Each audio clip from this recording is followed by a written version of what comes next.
बात करने के लिए बहुत बहुत धन्यवाद। फ्लेवर ऑफ द स्ट्रीट तो इस समय आईटी है, तो आपसे समझना चाहेंगे कि आपका टेक क्या है आईटी पे। रिजल्ट्स की परफॉर्मेंस क्वार्टरली थोड़ी बहुत वेवर कर सकती है, बट जो डायरेक्शन आईटी सेक्टर है ले रहा है इस समय, थोड़ा चला भी हुआ है, लास्ट एक साल से अच्छा खासा स्ट्रेंथ है। ये लीडरशिप आपको कंटिन्यू करती दिखती है? बिजनेस एनवायरनमेंट आपको बॉयंट दिखता है आईटी का जब आप टॉप प्लेयर्स की कमेंट्री को एनालाइज कर रहे हैं, हिरेन? नहीं, डेफिनेटली मुझे लग रहा है कि आईटी सेक्टर की जो लीडरशिप है, जो तकरीबन लास्ट एक साल से नहीं, इनफैक्ट कोविड के लोज से ये एक सेक्टर है जिसने एक अपनी लीडरशिप रखी है। वो मुझे लगता है 2022 में भी लीडरशिप पोजीशन पे रहेंगे, क्योंकि अगर आप देखो तीनों कंपनियों का रिजल्ट आया है, एक चीज बहुत ही क्लियर है कि डिमांड सिनेरियो काफी स्ट्रांग है। और इनफैक्ट इन्फोसिस ने अपना गाइडेंस भी तकरीबन 2% से बढ़ाया है, विच इज वेरी गुड। और लगातार लास्ट 3-4 क्वार्टर से हम यही सुनते आ रहे हैं कि कंपनियां बता रही हैं कि डिमांड एनवायरनमेंट काफी स्ट्रांग है और ये टेम्पररी नहीं है। अभी तो ये जो टेक्नोलॉजी स्पेंडिंग जो कस्टमर्स कर रहे हैं, उसकी ये अभी शुरुआत है। ये अभी थोड़े साल साइकिल चलेगा तकरीबन। ये एक चीज जरूर है कि वैल्यूएशंस भी काफी बड़े हुए हैं, लेकिन एक एडवांटेज इस सेक्टर का ये है कि इसमें हर एक कंपनी में बैलेंस शीट सभी कंपनियों की काफी स्ट्रांग है, सबके बैलेंस शीट में कैश फ्लो है। और अगर ये मिड डबल डिजिट या टीन डबल डिजिट में भी अगर ग्रो करते हैं, तो इनके पास इतना कैश है कि ये बायबैक भी करके अपना ईपीएस या मुनाफा जो है ईपीएस बढ़ा सकते हैं, और ये शेयर होल्डर्स के लिए स्टेडी रिटर्न मेरे हिसाब से देगा। पहले ये जो डिफेंसिव सेक्टर कहा जाता था, अब मुझे लगता है कि ये डिफेंसिव सेक्टर नहीं बल्कि ग्रोथ सेक्टर है।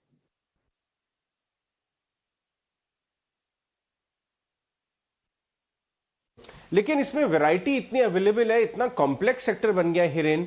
लोग डिजिटल की बात कर रहे थे, मैंने इन्फोसिस के डिटेल्स में देखा, नंबर्स में, उनके इंक्रीमेंटल बिजनेस में मैन्युफैक्चरिंग का 18% ग्रोथ आया है इन मैन्युफैक्चरिंग कैपिटल गुड्स में।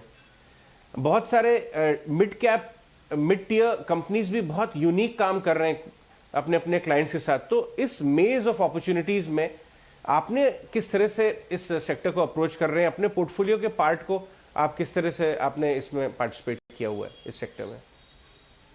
तो हमने हमारे पोर्टफोलियो में इनफैक्ट मिड कैप स्टॉक्स का वेटेज ज्यादा है, क्योंकि हमने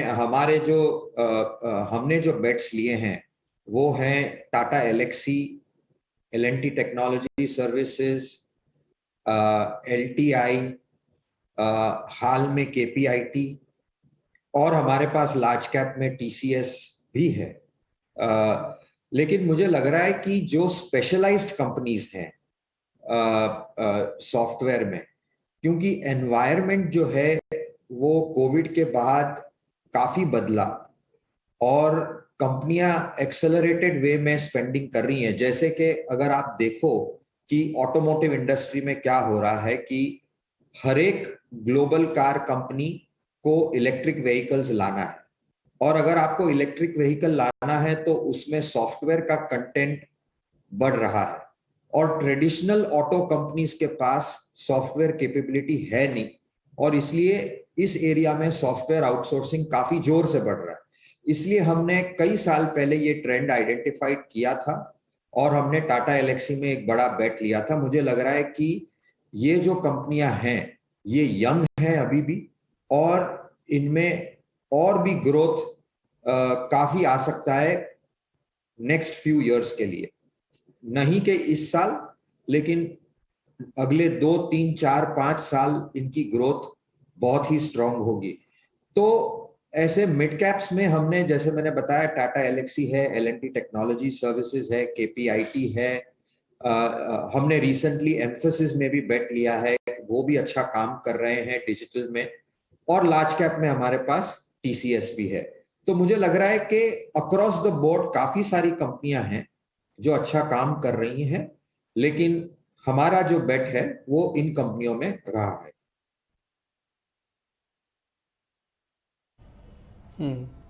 हिरेन, पहले तो बहुत बहुत शुक्रिया आज ईटीना स्वदेश को फिर से समय देने के लिए। एक चीज़ आपसे और पता करनी थी, जैसे अभी आप आईटी एक बड़े सेक्टर की बात बोल रहे हैं, ऐसे ऑटो भी एक बड़ा सेक्टर है। इसमें भी वही बात है जो अजय बता रहे हैं कि मिक्स सेट ऑफ कंपनीज बहुत हैं, टू व्हीलर हैं, थ्री व्हीलर हैं, कमर्शियल सेगमेंट की सारी कंपनीज हैं। एक बार आपका ऑटो पे आउटलुक क्या है, क्योंकि इसमें ना दो हिस्सों में बट गया है। आजकल मार्केट ये भी देख रहा है कि कौन ईवी के अंदर ज़्यादा अच्छा काम कर रहा है, किसके ज़्यादा मॉडल्स आ सकते हैं, किसकी टेक्नोलॉजी अच्छी हो सकती है, किसका काम कितना ज़्यादा स्पीड से आगे बढ़ा हुआ है। और दूसरा पुरानी लेगेसी है, पुरानी लेगेसी में वो मार्जिन चेक करते हैं, सेल्स चेक कर रहे हैं आज। तो ये जो कन्वर्जन हो रहा है, शिफ्ट हो रहा है पूरे ऑटोज के अंदर, इसको आप कैसे रेट करते हैं सर? तो आपने सही बताया कि इस सेक्टर में बहुत बड़ा डिसरप्शन हो रहा है और जो फ्यूचर ऑफ ट्रांसपोर्टेशन है वो इलेक्ट्रिक है। हालांकि समय लगेगा, लेकिन आई थिंक इन्वेस्टर्स ग्लोबली अब ये मान चुके हैं कि उनको वहीं पे बेट लेना है जहां पे उनको लग रहा है कि कंपनियां तैयार हैं, इन्वेस्ट कर रही हैं और जो आगे हैं इस रेस में। तो अगर आप इंडिया देखें तो ऑब्वियसली टू व्हीलर में इसमें काफी काम हो चुका है और कई नए प्लेयर भी बहुत क्विकली आ गए इसमें, जैसे कि ओला, जिनका कोई बैकग्राउंड नहीं था ऑटोमोटिव में, लेकिन इलेक्ट्रिक में वो काफी अग्रेसिव एंट्री मारे हैं। और मुझे लग रहा है कि जो एग्जिस्टिंग इनकम्बेंट्स हैं जैसे बजाज है या टीवीएस है, वो लोग भी अपनी अभी अभी अभी तैयारी कर रहे हैं, लेकिन वो थोड़ा सा स्लो है। मुझे लग रहा है कि आज के दिन में ऐसा हो रहा है कि जो नए सेक्टर हैं और जो ओल्ड प्लेयर हैं वो ये देखते हैं कि अरे इसमें मुनाफा है, वॉल्यूम है कि नहीं है। लेकिन अब उनको धीरे धीरे पता चल रहा है कि ये मुनाफा और वॉल्यूम समय के साथ आएगा, लेकिन उनको अर्ली पोजीशनिंग करना बहुत इंपॉर्टेंट है, क्योंकि वरना मार्केट उनको पी देगा नहीं। तो मेरे हिसाब से टू व्हीलर में अगर आपको नॉन ईवी नॉन डिसरप्टिव खेलना है तो मुझे लगता है कि Eicher motor continues to be good, क्योंकि वो जो सेगमेंट है उसमें भी ईवी आएगा, लेकिन वहां पे एक लाइफस्टाइल बाइक है, तो वहां पे आई थिंक वो डिसरप्शन रिलेटिवली कम होगा। तो मुझे लग रहा है कि आइशर इज अ गुड बेट अगर आपको ईवी का डिसरप्शन नहीं देखना है। अगर आपको ईवी में खेलना है तो मेरे हिसाब से टू व्हीलर में आज के दिन ग्रीव्स कॉटन ने काफी अच्छा काम किया है।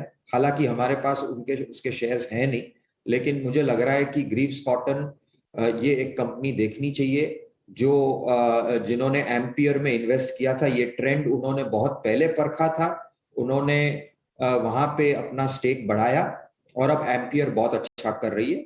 और मुझे लग रहा है कि बजाज और टीवीएस भी अगले 6 महीने में काफी अच्छा काम करेंगे वहां पे।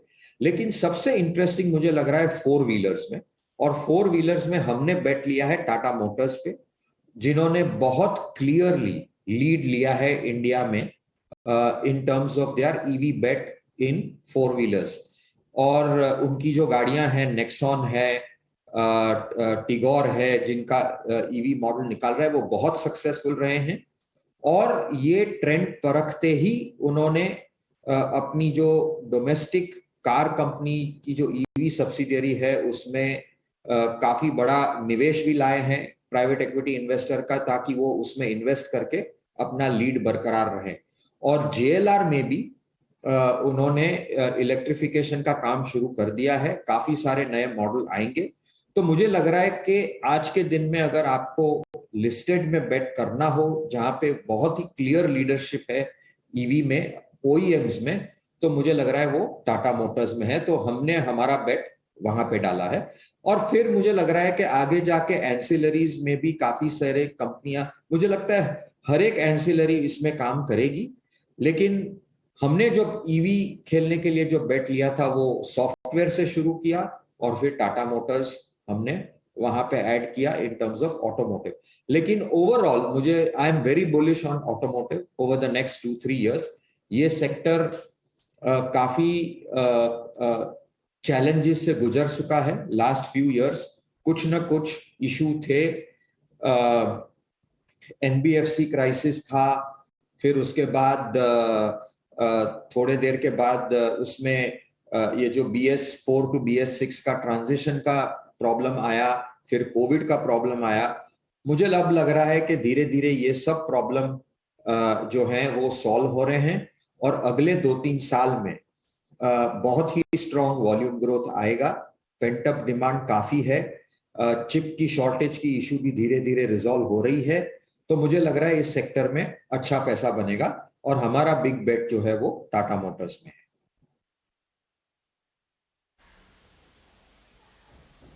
राइट हिरेन, क्लियरली आपका stock selection methodology over the years हमने ऑब्जर्व किया है, बहुत ही सटीक। ग्रीव्स कॉटन पे आपने बहुत अच्छी बात बोली और मैं अपने व्यूअर्स को इस पॉइंट पे थोड़ा सा ये बताना चाहूंगा कि पेशेंट इन्वेस्टर्स को ग्रीव्स कॉटन ने ज्यादा एक तरह से मुनाफा कमवाया, क्योंकि काफी टाइम से चीजें वहां पे डेवलप हो रही थी, लेकिन री रेटिंग एक हफ्ते में ही हो गई। 60% रिटर्न एक हफ्ते के अंदर हुआ। तो टाइम नहीं कर सकते, अगर आपको कोई अपॉर्चुनिटी अच्छी लग रही है, बिजनेस मॉडल शेप अप होता हुआ अच्छा लग रहा है, तो आप उसमें पोजीशन बना लें, क्योंकि राइट टाइम पे तो एकदम चलने से पहले कोई खरीद नहीं सकता उसको। हिरेन, आपसे एक और सेक्टर पे मैं राय लेना चाहूंगा और उसके इंडिकेटर्स साफ आ रहे हैं। IMF की परसों शाम की कमेंट्री बता रही है प्राइवेट सेक्टर कैपेक्स सुधरने के साइंस की वजह से उन्होंने अपनी इंडिया पे ग्रोथ एस्टिमेट 8.5% कर दी, 8.7% कर दी 23 की, FY 23 की। कुछ और साइंस भी बहुत क्लियर हैं कि धीरे धीरे प्राइवेट कैपेक्स भी जा रहा है। अभी तक तो अब कैपिटल गुड्स मैन्युफैक्चरिंग स्पेस को किस तरह से स्टडी कर रहे हैं, उसको आप किस तरह से अपने पोर्टफोलियो का पार्ट बना रहे हैं? आपका क्या व्यू है साइकिल पे, कैपेक्स साइकिल पे? मुझे लग रहा है कि कैपेक्स काफी अरसे के बाद शुरू हो रहा है, तो ये ट्रेंड भी काफी देर तक चलेगा। लेकिन जो ट्रेडिशनल एरिया थे कैपेक्स के, अगर आप देखो प्रीवियस साइकिल हो रहा था रिफाइनरी में, ऑयल एंड गैस में, ये सब ट्रेडिशनल एरियाज, मेटल्स में, यहाँ पे सब जगह पे, टेलीकॉम में, ये सब जगह पे कैपेक्स हो रहा था। अब आगे अगर आप टेलीकॉम को देखें, माइनिंग में जरूर कैपेक्स बढ़ेगा, क्योंकि काफी सारा रिफॉर्म हुआ है माइनिंग में। लेकिन अब कैपेक्स थर्मल पावर में काफी कम होगा, बट ज्यादा करके कैपेक्स होगा रिन्यूएबल एनर्जी में, सोलर में, एथेनॉल में, वहां पे कैपेक्स होगा। और जो कैपिटल गुड्स में जो कंपनियां अभी automation, robotics, electric vehicles, solar, इस वैल्यू चेन में काम कर रही हैं, वहां पे ज्यादा फोकस करना चाहिए, जैसे हमने किया है एबीबी में। लेकिन काफी सारी कंपनियां हैं, एबीबी है, सीमेंस है, हनीवेल है, हिटाची है, ये जो सारी कंपनियां हैं जिनके पास एक टेक्नोलॉजिकल एज है, और जो ये न्यू कैपेक्स जहां पे हो रहा है वहां पे वेल पोजिशन्ड है। मुझे लगता है वहां पे बहुत बड़ी अपॉर्चुनिटी है। दूसरी अपॉर्चुनिटी मुझे लग रही है कि जो कैपिटल गुड्स कंज्यूमेबल्स है, जैसे ग्राइंडवेल नॉर्टन है, या जो ऐसी कंपनियां हैं, या there are also other companies like Tube Investments है, सीजी पावर है, ये सब कंपनियां भी काफी अच्छा करेंगी। जो मॉडर्न कैपेक्स साइड ने जो पिक किए हैं आज के दिन में कैपेक्स के लिए, वो हालांकि हमको वहां पे इन्वेस्टमेंट और बढ़ाना है, लेकिन मुझे लग रहा है कि जहां पे हमने अभी बेट लिया, सही बताया, मुझे लग रहा है कि मैन्युफैक्चरिंग के साथ एक्सपोर्ट्स भी हिंदुस्तान में अब बूम होंगे, क्योंकि सप्लाई चेन पूरा चेंज हो रहा है। जो पहले मल्टीनेशनल सिर्फ चाइना से खरीदते थे, मुझे लग रहा है कि वो ट्रेंड अब चेंज होगा। अगर आप ट्रेडिशनली देखें तो इंडिया जो है वो एपीआई, स्पेशलिटी केमिकल्स, इसमें बहुत ही स्ट्रांग था और स्ट्रांग रहेगा। स्पेशलिटी केमिकल खास करके ये सेक्टर रिलेटिवली छोटा था, लेकिन मुझे लग रहा है कि ये सेक्टर अब मेन स्ट्रीम हो जाएगा। यहाँ पे काफी मुझे लग रहा है कि अपॉर्चुनिटीज हैं और ये सेक्टर में अच्छा कमा के दिया है। In fact it has been one of the leading sectors from the covid loss.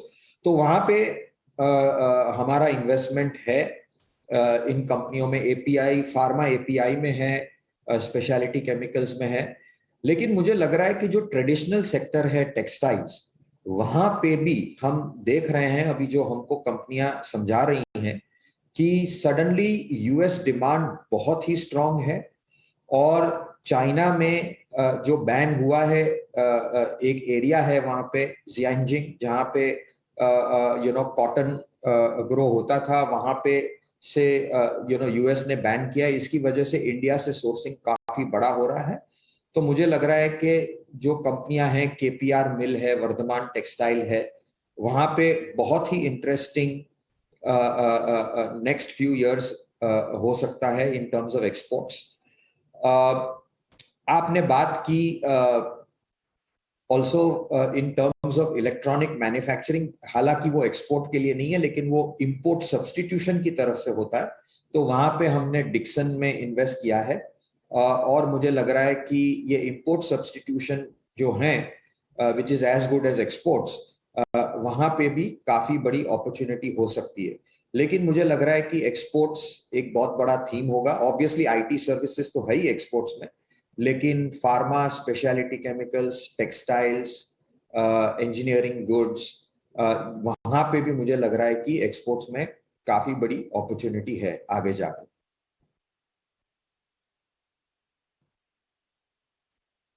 हिरण, एक और सेक्टर जिसके बारे में सब लोग थोड़ा चर्चा कर रहे हैं कि ये 2022 शायद एथेनॉल वाली कंपनीज का हो सकता है और सरकारी विनिवेश वाली कंपनीज का हो सकता है।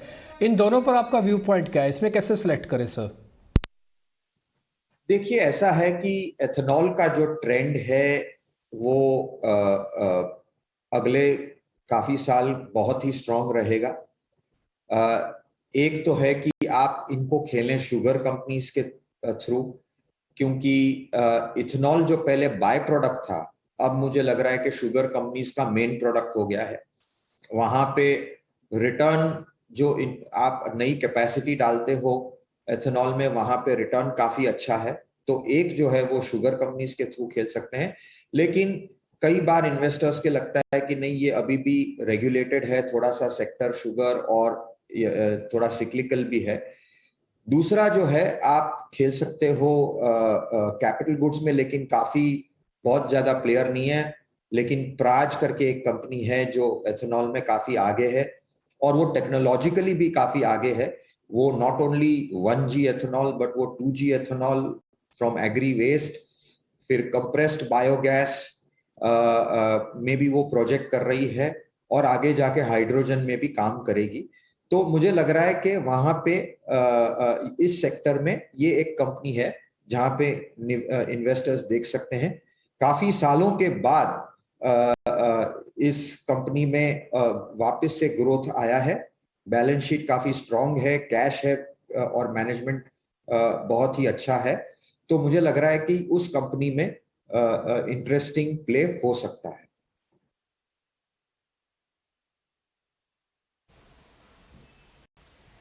राइट। हिरेन, आपके पोर्टफोलियो के नंबर्स किस तरह चल रहे हैं इस समय? अर्निंग एस्टिमेट्स, अगर जो भी आप दोनों स्ट्रैटेजीज अपनी रन करते हैं, उनके 12 to 24 months far out earnings picture कैसी चल रही है? क्या वो इम्प्रूव हुई है? क्या वो लास्ट क्वार्टर से स्टेबल है, या आपको उसमें अपग्रेड्स होते हुए नजर आ रहे हैं? देखिए, मुझे लग रहा है कि अगर आप निफ्टी के अर्निंग्स एस्टिमेट देखें तो अगले 2 साल लोग बता रहे हैं कि तकरीबन हेल्दी डबल डिजिट्स 20-22% ग्रोथ होगी। लेकिन हमारा जो पोर्टफोलियो है, जिसके कॉन्स्टिट्यूएंट्स हैं, अगर हम उनका एस्टिमेट देखें जो हमारे हिसाब से है, वहां पे हमें लग रहा है कि एटलीस्ट मिनिमम नेक्स्ट 2 साल 25% प्लस अर्निंग्स ग्रोथ की अपॉर्चुनिटी है। और वो मुझे लग रहा है कि काफी स्ट्रांग है, मुझे लग रहा है कि इंडिया में एक अर्निंग्स रिवाइवल बड़ा होने वाला है, जो ऑलरेडी शुरू हो गया है। जैसे कोविड ईयर में कोई एक्सपेक्ट नहीं कर रहा था और 20% अर्निंग्स ग्रोथ हुआ। इस साल 20% से ज्यादा अर्निंग्स ग्रोथ है, लेकिन मुझे लग रहा है कि नेक्स्ट 2-3 साल भी अर्निंग्स ग्रोथ 25% के ऊपर हमारे पोर्टफोलियोज में रहेंगी। तो we are very very confident of earnings growth over the next few years. और ये अर्निंग्स ग्रोथ काफी ब्रॉड बेस्ड भी होगी। मुझे लग रहा है कि 22-23 एक इंटरेस्टिंग ईयर हो सकता है। होपफुली हर एक कंपनी को फुल रनवे मिले without any disruption of lockdowns और रिस्ट्रिक्शंस एक्सेट्रा। लॉकडाउन तो खैर अभी नहीं हो रहे, लेकिन रिस्ट्रिक्शंस अभी भी थोड़े हैं। अगर 22-23 का जो फाइनेंशियल ईयर है उसमें अगर क्लीन रनवे मिल गया हर एक कंपनी को, तो मुझे लग रहा है कि earnings can be reasonably good. एक ही हमको देखना है कि रॉ मटेरियल के प्राइसेस जो हैं, जो बढ़ रहे थे, वो इन्फ्लेशन अगर स्टेबलाइज हो जाए, अगर और वो थोड़ा सा दिख रहा है कि थोड़ा स्टेबलाइज हो जाएगा, तो मुझे लग रहा है कि मार्जिन्स भी ठीक ठाक ही रहेंगे, क्योंकि काफी सारी कंपनियों ने प्राइस बढ़ाया है अपना मार्जिन प्रोटेक्ट करने के लिए। तो मुझे लग रहा है कि नेक्स्ट 2-3 साल का अर्निंग्स पिक्चर काफी स्ट्रांग रहेगा और हमारी portfolio companies will be ahead of Nifty earnings.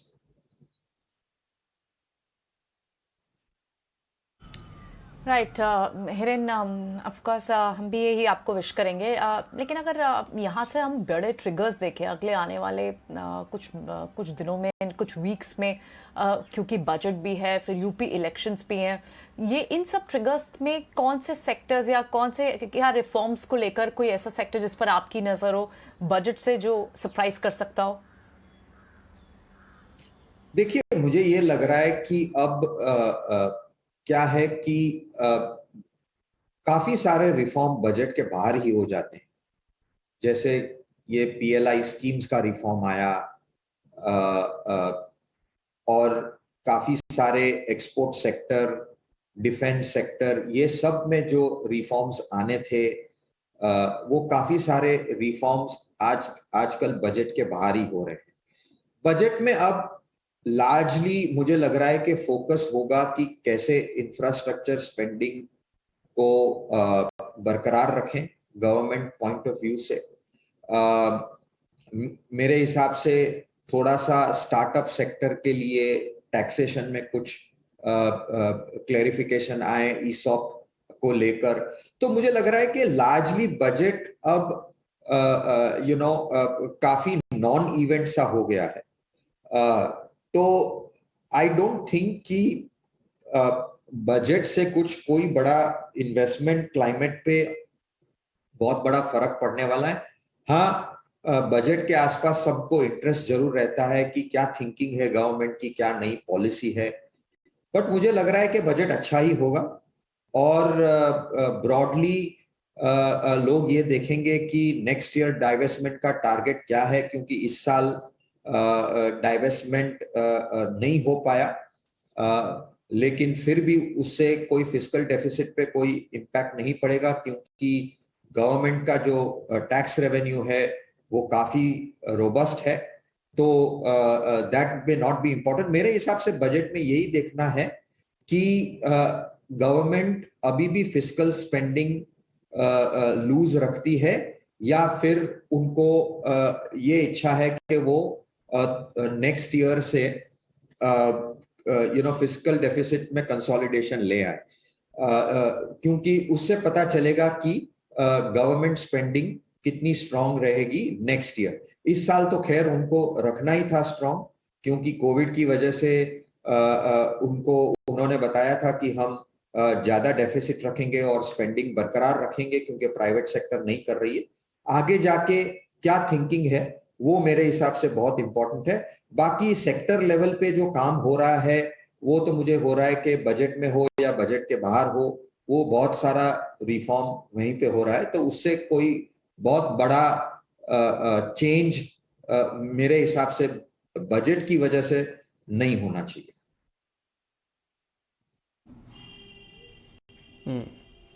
Hiren, आप सारे सेक्टर्स को, सारे शेयर्स को बहुत ही बारीकी से अच्छे से बता भी रहे हैं, तो मेरी थोड़ी क्यूरियोसिटी बढ़ी है, इसलिए मैं आपसे ना कुछ न्यू एज वाली जो कंपनीज़ हैं, खासकर जो भी नई नई लिस्टिंग हुई हैं और जिनका बिजनेस कुछ इस तरह के है कि समझना भी बड़ा मुश्किल होता है कि उनकी कैसे वैल्यूएशन लगाएं और कैसे उन कंपनीज में आगे ग्रोथ दिखेगी, क्योंकि चैलेंजेस इतनी है, पीयर तो है नहीं, कंपेयर आप कर नहीं सकते, पुरानी हिस्ट्री नहीं है, नया बिजनेस है, नया सोच है, सब कुछ। तो उसमें आप कहाँ पे ज़्यादा बुलिश हैं और कहाँ पे आपको लग रहा है कि थोड़ा वेट एंड वॉच करना चाहिए, क्योंकि सबको एक नज़र से नहीं देखना चाहिए, क्योंकि यहाँ पे डाइवर्जन है। पेटीएम जैसे बड़ा कंपनी जिसने स्टार्टअप्स में बहुत अच्छा काम किया बट लिस्टिंग में उतना अच्छा काम नहीं किया। नायका अभी अभी बनी बट लिस्टिंग के बाद गेन्स भी अच्छे दिए। देखो, ऐसा है कि इसमें दो तीन चीजें हैं। ये जो न्यू एज कंपनीज हैं, आज के दिन इन्वेस्टर्स को एक ऐसा महसूस हो रहा है कि हम इस न्यू एज कंपनीज में पार्टिसिपेट करें, क्योंकि ये कुछ अलग कर रही हैं, ये बहुत फास्ट ग्रो हो रही हैं, तो हमें उसमें पार्टिसिपेशन करना चाहिए। तो जो पहले फ्यू इश्यूज आए उसमें जो एक है कि ये एक नया ट्रेंड है तो सबको पार्टिसिपेट करना है, लेकिन आगे जाके यहाँ पे काफी सारा सप्लाई आएगा। मुझे लग रहा है कि ये काफी इंटरेस्टिंग एरिया है, यहाँ पे काफी सारे एंटरप्रेन्योर्स ने अच्छा काम किया है, लेकिन अभी क्या है कि एक ऐसी मेंटालिटी है कि मुझे पार्टिसिपेट करना ही है, एक यूफोरिया सा हो गया था, और इसलिए इन्वेस्टर्स ये डिफरेंशिएट नहीं कर पा रहे हैं कि कौन से बिजनेस मॉडल को उन्हें बैक करना चाहिए और किस वैल्यूएशन पे बैक करना चाहिए। तो आपने सही बताया, इन सब में से हमने सिर्फ एक ही कंपनी में और अभी तो छोटा पोजीशन लिया है, नायका। हमें लग रहा है कि उसका बिजनेस मॉडल जो है वो बहुत क्लियर है, वेल डेमोन्स्ट्रेटेड है, ग्रोथ भी है, और उन्होंने बहुत अच्छा काम भी किया है। और मुझे लग रहा है कि ये कंपनियां जो हैं आज के दिन में कंज्यूमर सेक्टर में, अगर आप ट्रेडिशनल एफएमसीजी कंपनी देखें तो वहां पे growth hardly late single digits या अर्ली डबल डिजिट्स में है। जैसे नायका जैसी कंपनियां 25-30% ग्रो कर रही हैं, तो वहां पे जो वैल्यूएशन उन्हें मिल रहा है वो सुपीरियर ग्रोथ की वजह से मिल रहा है और उनका सुपीरियर बिजनेस मॉडल की वजह से मिल रहा है। पेटीएम में हालांकि वो बहुत कुछ करते हैं और वहां पे अभी तक उन्होंने एक डेमोन्स्ट्रेटेड बिजनेस मॉडल नहीं बनाया है जिससे ये पता चले कि वहां पे वो मुनाफा बना सकते हैं, राइट। तो इसलिए, और वहां पे मुझे लग रहा है कि एक बार उनके जो वैल्यूएशन भी था, जिस वैल्यूएशन में वो आईपीओ लाए, वो भी काफी अग्रेसिव और एक्सपेंसिव था। तो आई थिंक कि new age business, just because new age है, हिरेन, वहां पे पैसा। लेट मी कमेंट हो या हिरेन, मैं आपको एक चीज बहुत ही इंटरेस्टिंग सुनवाना चाहता हूं, फिर मैं उसके ऊपर आपसे बात करूंगा जो आप आंसर दे रहे हैं पेटीएम का। कल शाम को एक बहुत ही इंटरेस्टिंग चैट हो रही थी विजय शेखर शर्मा की सिकोआ के राजन आनंदन के साथ, और वहां पे उन्होंने अपनी जो बिजनेस के सेगमेंट्स हैं, स्पेशली लेंडिंग, उसमें प्रॉफिटेबिलिटी की बात की है। मैं आपको वो 1.5 मिनट की बाइट है वो सुनवाना चाहूंगा, उसके बाद हम बात करेंगे। डायरेक्टर साहब उस बाइट को प्ले करिए please. Interesting thing is that Rajan, while what happened to IPO is still a question, but I just want to tell you that globally we probably went in at a time when QE, free money, and many other parameters brought a little bit of spook out of the market in terms of pricing. And if you take Rajan, you know, South American companies they are 70+% down, 70+% down. Payment is a revenue line item which is growing and massively growing. This year, this quarter, we are talking about in the range of $100 million revenue from payments, which is like a sizable revenue. Maybe the whole industry's significant number of consumer players. That's quarterly revenue, Vijay, or that's annual revenue? That's quarterly only for payments. Only for payments. Okay, so payments itself is a 400 million run rate business. Yeah, that's not a high gross margin, or what's the gross margin? It's actually 10+%, 2 digits and percentage contribution margin. If you add merchant services with it, that becomes nearly 140 million, and margins grow like 30-40%. So I mean, I would say that people underestimate the size of payment revenue, and thanks to the government of India, MITY, giving UPI P2P money transfer versus merchant to money, consumer to merchant, which is we are the market leader of, making us even money in UPI. Other than that number that I remember, I mean, I have highest regard for Mr. Puri, and I was like, okay, so here is the gentleman who's respectfully told me that I will love you on the day, respect you on the day, that makes money. So Rajan, I just want to tell you that payment we make money, like contribution profit, like You're profit. okay, got it. After everything, after all costs. Profit. Okay. It's profit. Right. So that's like, I'm surprised that people don't know this in this country, but we make profit, so it is. Now, So by the way, they're probably surprised because you don't tell them. No, did you disclose that? I mean, have you like? yeah, mentioned we've that? disclosed these things. There are Yeah. contribution margins publicly disclosed out there, and considering that there is no business independently created, so we don't have EBITDA written like that. We have a consolidated EBITDA, but contribution margins, we are talking very publicly about those. So these numbers are publicly disclosed incidentally. So speaking of that, Rajan, and I want to tell you that we are so proud of one line item of revenue business that we are building as a next product out of payments. It is credit.